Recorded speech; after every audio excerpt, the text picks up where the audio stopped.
그래서 그러면 우리는 이 세태에서 MBTI를 어떻게 활용해야 되냐? 반대로 가야 되는 거죠. 아, 이 사람이 이런데 그거는 이 사람이 특이해서 그런 게 아니라 이런 나와 다른 성향을 가지고 있어서 그렇구나. 예를 들어서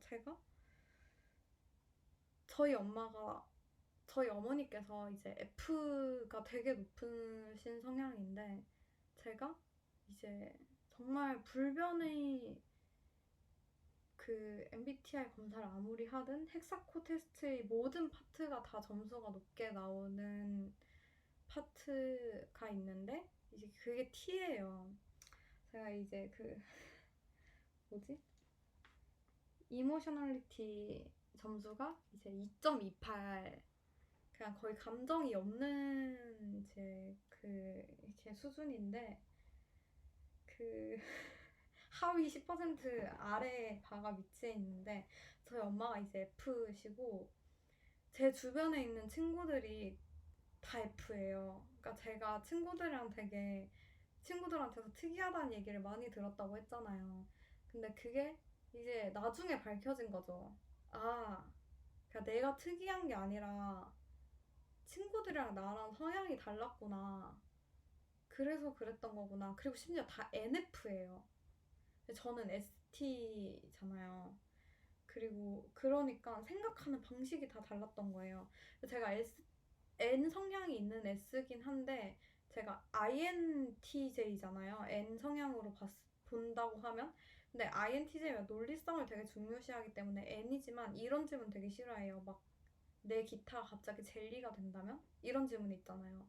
그러니까 기타가 젤리가 된다는 게 논리적으로 말이 안 되잖아요. 그러니까 그러면 일단 질문이 이해가 안 되는 거예요. 그러니까 그럼 기타가 왜 젤리가 되는데? 부터 시작하는 거예요. 그리고 이제 S니까 이 질문도 하는 거죠.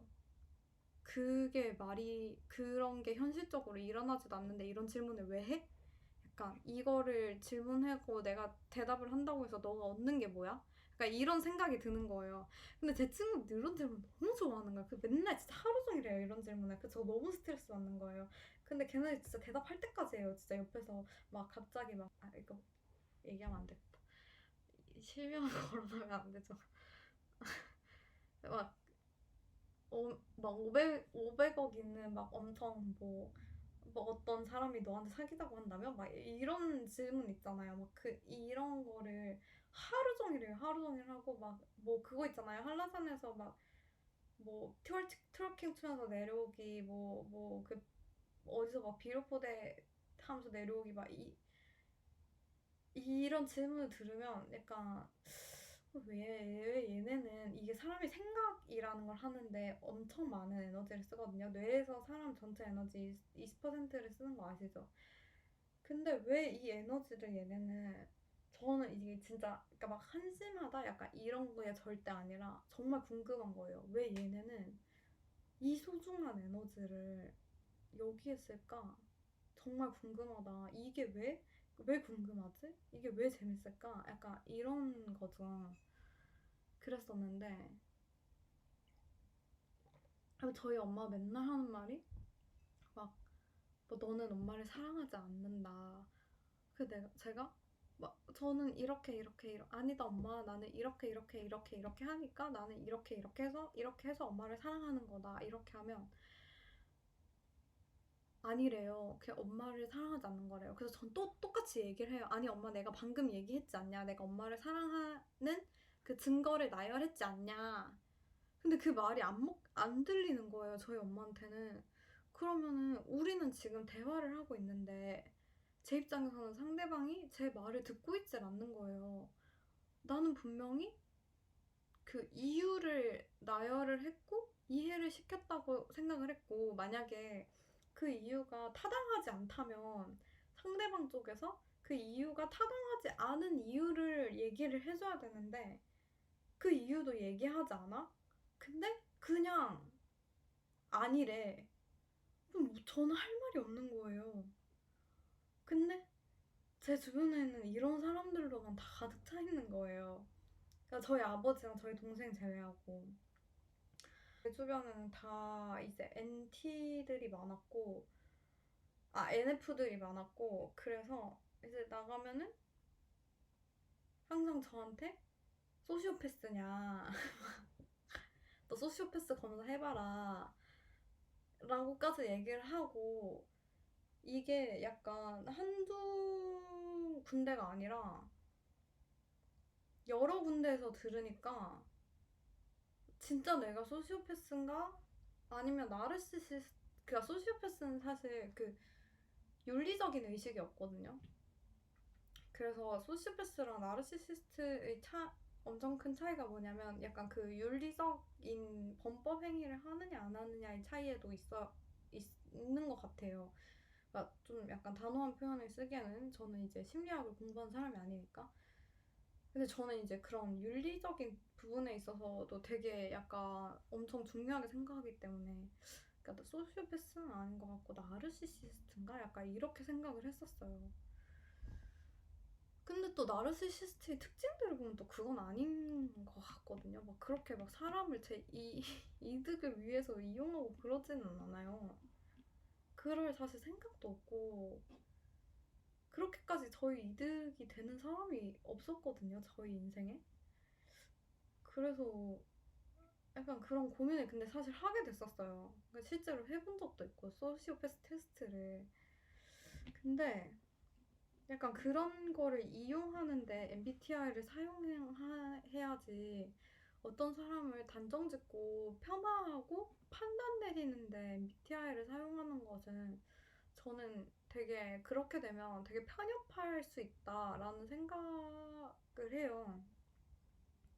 왜냐면 어, 이 집합론적으로 봤을 때 그 MBTI는 그 사람의 부분 집합이거든요. 그래서 더 큰 집합이 있는데 이 부분 집합으로 더 큰 모집합을 판단해버리면 이 모집합이 폄하가 될 수 있거든요. 근데 그냥 이 사람의 어떤 현상을 보고 현상의 일부분을 봤잖아요. 근데 이게 이 사람의 이 특성은 이 MBTI 때문에 그런 거구나 라고 이해를 해버리면 그냥 그 사람이 이해가 되는 거니까 좀 좋게 사용되지 않을까. 그냥 나와 사고 체계가 달라서 그런 거니까. 그러니까 저도 그 친구들을 얘네들이 NF라서 이런 질문들, 이런 상상을 하는구나. 이런 뭐 한라산에서 트월킹 추면서 내려오는 상상을 하면서 되게 행복을 느끼는구나.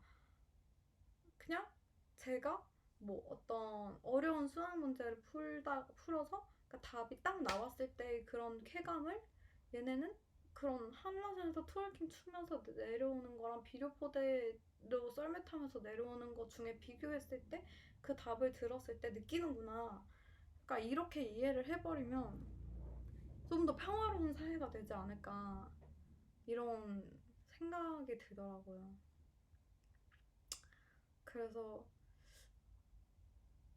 그 합집합이래.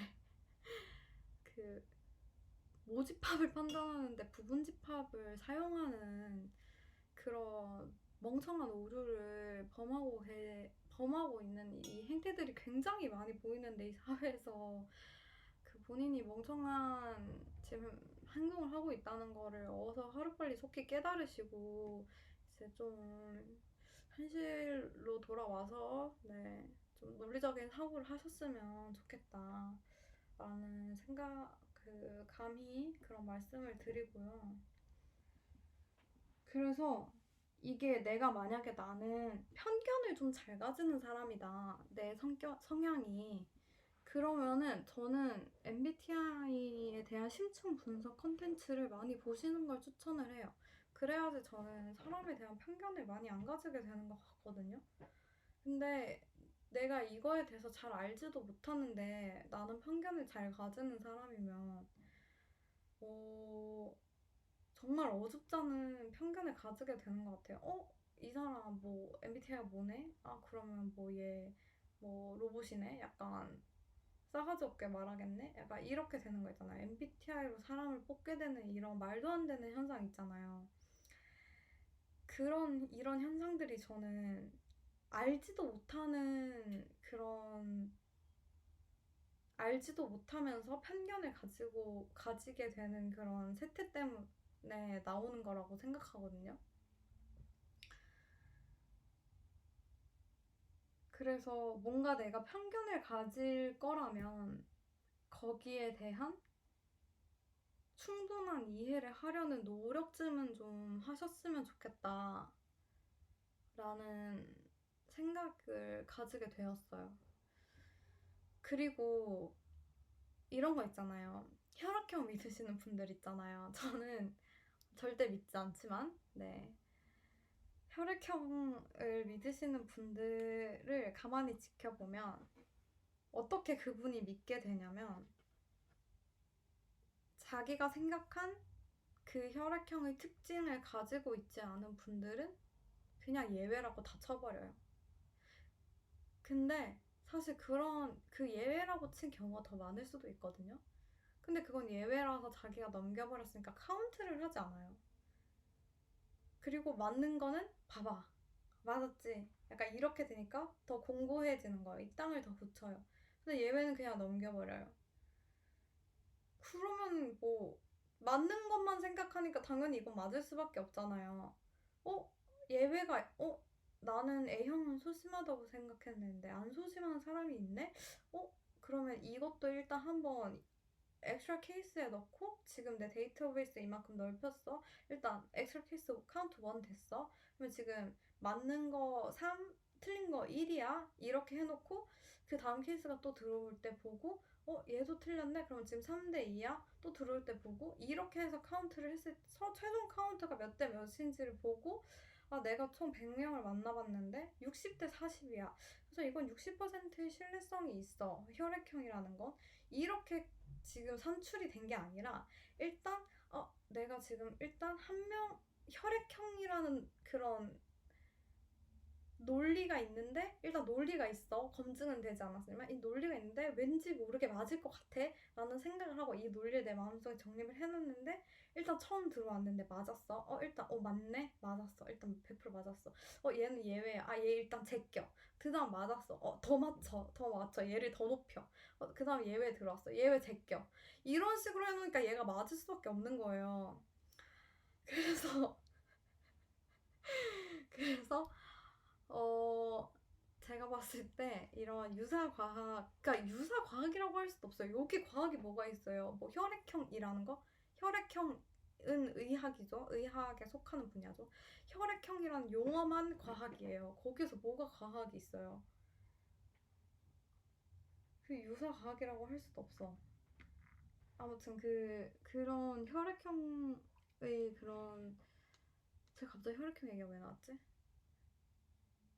아무튼 그래서 혈액형처럼 그렇게 편견을 내가 쉽게 가지는 편이다라는 그러니까 메타 인지라는 게 있잖아요. 나를 메타 인지를 해봤을 때 나는 좀 사람에 대해서 편견을 많이 쉽게 가지는 편인데 라고 하시는 분들은 그러면 내가 편견을 가지는 이 항목에 대해서 좀 깊게 아셔야 돼요. 된다고 생각해요. 네, 돼요는 저의 가치관이죠. 그러니까 저는 그렇게 생각해요. 뭐 선택은 본인의 몫이지만 그래서 선택이 본인의 몫인 것까지는 저는 남에게 피해를 주지 않았을 때까지라고 생각하거든요. 근데 그게 남한테 피해를 주기 시작한다면 저는 그때부터는 이건 내 선택이지는 방종이라고 생각해요. 그러니까 모든 선택에는 책임이 따르잖아요. 근데 내가 그 책임을 지지 않았을 때 남에게 피해가 준다면 그것은 방종이거든요. 그래서 내가 가진 편견이 남이 꿈을 이룰 수 있는 그런 기회를 박탈시키네? 내가 MBTI에 대해서 편견을 가졌기 때문에 어떤 사람이 입사시험에서 떨어졌네? 이거는 방종이죠. 내가 MBTI에 대한 공부를 하지 않았기 때문에 일어나는 방종. 그래서 내가 한 선택이 어떤 사람에게 피해를 일으키느냐 안 일으키냐는 조금 공부를 하셨으면 좋겠다. 다른 분들도 이런 생각을 가지게 되었습니다.